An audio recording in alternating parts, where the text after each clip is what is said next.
Paul Biya, président du Cameroun, est l'un des dirigeants africains restés le plus longtemps au pouvoir. Il dirige le pays depuis 1982, après la démission du président Amadou Ahidjo, et impose son autorité d'une main de fer, soutenu par une armée loyale qui le protège, même face aux contestations populaires.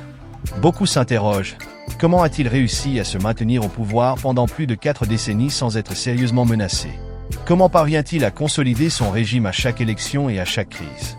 Dans cette série de vidéos, nous allons analyser les stratégies qui ont permis à Paul Biya de rester au pouvoir depuis 1982. Restez avec nous. Et si c'est votre première fois sur notre chaîne, pensez à vous abonner et à activer la cloche pour ne rien manquer.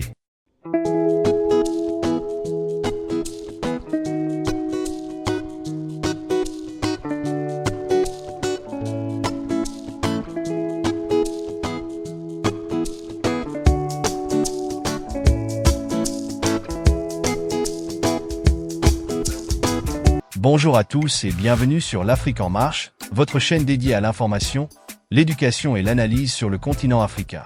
Aujourd'hui, nous commençons nos séries des vidéos sur l'histoire politique du Cameroun pour répondre à une question fondamentale. Comment Paul Biya est resté au pouvoir pendant plus de 42 ans? Dans cette vidéo, nous allons vous expliquer comment le président Paul Biya est arrivé au pouvoir en 1982. Paul Biya, l'un des chefs d'État les plus anciens au monde, dirige le Cameroun depuis 1982. Mais comment ce fils de cultivateur est-il devenu président? Quels ont été les événements clés qui ont marqué son ascension? Restez jusqu'à la fin pour une analyse approfondie. Paul Biya est né le 13 février 1933 à Mvomkaa, un petit village du sud du Cameroun. Issu d'une famille modeste, il a brillé par son intelligence et sa détermination. Après des études secondaires au lycée général Leclerc à Yaoundé, il obtient une bourse pour étudier en France, où il décroche un diplôme en droit public et en sciences politiques. De retour au Cameroun, il intègre l'administration publique et gravit rapidement les échelons grâce à son efficacité et son sens politique. En 1962, il est nommé directeur de cabinet du ministre de l'Éducation nationale, puis secrétaire général à la présidence en 1968. Ces postes stratégiques lui permettent de se rapprocher du pouvoir et de se faire remarquer par le président de l'époque, Amadou Ahidjo.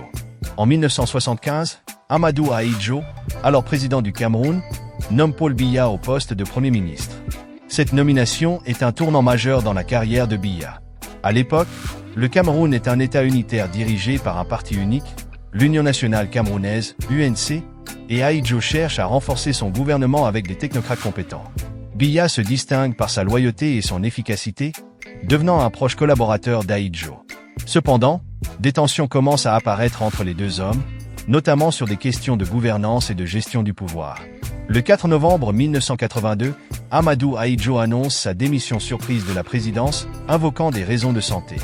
Il désigne Paul Biya comme son successeur, une décision qui surprend beaucoup d'observateurs. Le 6 novembre 1982, Paul Biya prête serment et devient officiellement le deuxième président de la République du Cameroun. Cependant, la transition ne se passe pas sans heurts. Ahidjo, qui conserve la présidence du parti unique, l'UNC, espère garder un certain contrôle sur le pouvoir.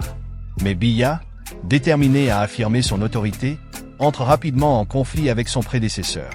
En 1983, Ahidjo est contraint à l'exil après une tentative de coup d'État présumé, et Biya consolide son pouvoir en prenant la tête du parti, rebaptisé Rassemblement démocratique du peuple camerounais, RDPC, en 1985. Une fois au pouvoir, Paul Biya entreprend de consolider son autorité. Il met en place un système politique centralisé, où le pouvoir exécutif domine les autres branches de l'État. Grâce à ces stratégies, Paul Biya a réussi à se maintenir au pouvoir pendant plus de 4 décennies, malgré les critiques et les défis politiques. Paul Biya est arrivé au pouvoir en 1982 grâce à une combinaison de compétences, de loyauté et de circonstances politiques favorables. Depuis lors, il a consolidé son autorité et façonné le Cameroun à son image, malgré les critiques et les défis. Et vous, que pensez-vous de l'ascension et du règne de Paul Biya? Partagez vos opinions dans les commentaires. Si vous avez aimé cette vidéo, abonnez-vous à l'Afrique en marche et activez la cloche de notification pour ne rien manquer sur l'actualité et les analyses en Afrique. Merci d'avoir regardé, et à bientôt pour de nouvelles vidéos sur comment Paul Biya est resté au pouvoir pendant plus de 42 ans.